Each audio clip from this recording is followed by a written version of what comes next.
The National Recovery Administration Act was created under President Franklin Roosevelt in June of 1933.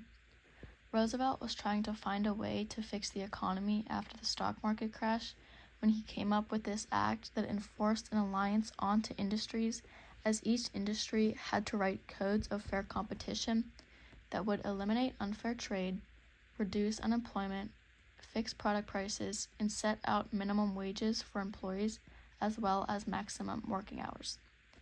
Employees could also bargain collectively and have the freedom to either join or not join a labor organization. This act would protect employers, consumers, and competitors. Roosevelt appointed Hugh S. Johnson as head of the National Recovery Administration, or the NRA, where he would be in charge of dealing with employees' hours of work, their amount of pay, and the fixing of prices. It was also the administration's job to organize the codes of fair competition for the industries. The NRA later established 557 basic codes affecting over 22 million workers. Next slide. Once industries adopted these codes, they were asked to display a blue eagle showcasing that they participated with the NRA. The NRA suffered from a lot of criticism as people wanted guaranteed profits and security for their investments in future production.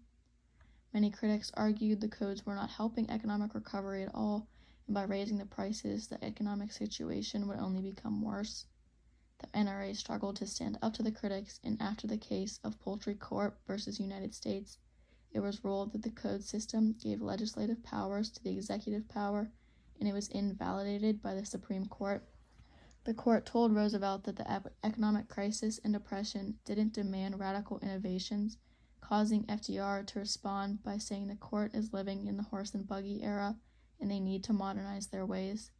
The NRA then ended shortly after the court case in 1935.